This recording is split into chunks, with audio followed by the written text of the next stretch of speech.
Hey, what's up, guys? This is the Reptile fam.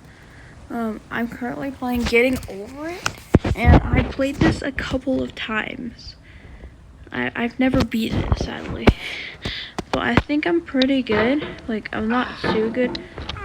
Hold on. I haven't played it a lot of times. Okay, we got over the tree. There's no feeling more intense than starting over. If you deleted your homework the day before it was due, as I have, or if you left your wallet at home and you have to go back after spending an hour in the commute. If you won some money at the casino and then put all your winnings on red but it came up black. If you got your best shirt dry cleaned before a wedding and then immediately dropped food on it. If you won an argument with a friend and then later discovered that they just returned to their original view. Starting over is harder than starting up. What? If you're not ready for that, like if you've already had a bad day, then what you're about to go through might be too much. Feel free to go away and come back. I'll be here. Okay, so if I... Alright, thanks for coming with me on this trip. You're welcome. I'll understand if you have to take a break at any point. Just find a safe place to stop and quit the game. And don't worry, I'll save your progress, always, even your mistakes. But what if I fall off the mountain? This game is a homage to a free game that came out in 2002, titled Sexy Hiking. The author of that game was Jazuo, a mysterious Czech designer who was known at the time as the father of B games. And B games are rough assemblages of found objects. Designers slap them together very quickly and freely, and they're often too rough and unfriendly to gain much of a following. They're built more for the joy of building them than as polished products. What? In a certain way, Sexy Hiking is the perfect embodiment of a B game.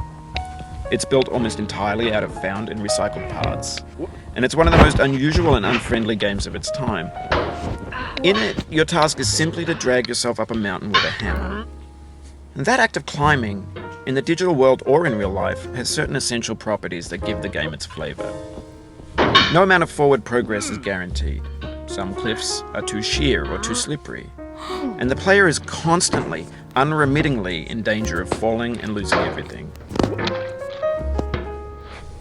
Anyway, when you start Sexy Hiking, you're standing next to this dead tree that blocks the way to the entire rest of the game. It might take you an hour to get over that tree, and a lot of people never got past it. Oh, really? Prod and you poke at it, exploring the limits of your reach and your strength, trying to find a way up and over.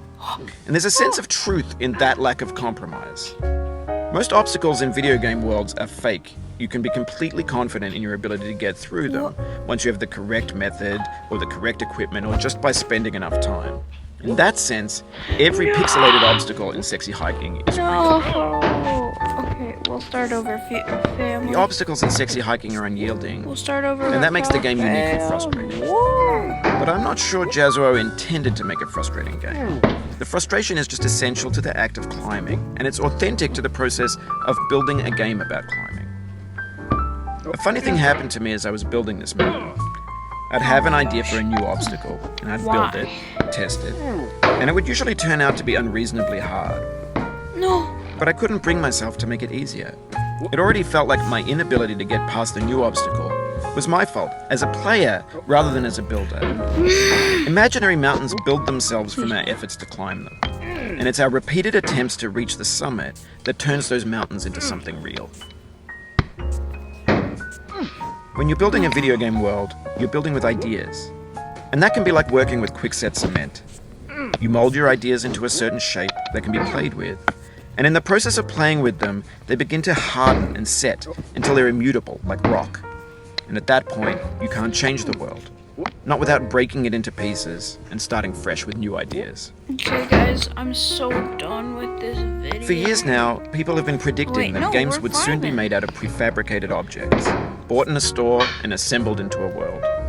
And for the most part, that hasn't happened, because the objects in the stores are trash. I don't mean they look bad or that they're badly made, although a lot of them are. I mean they're trash in the way that food becomes trash as soon as Oh you my put it in gosh. the sink. Things are made to be consumed and used in a certain context, and once the moment is gone, they transform into garbage. In the context of technology, those moments pass by in seconds. No! Over time, we've poured more and more refuse into this vast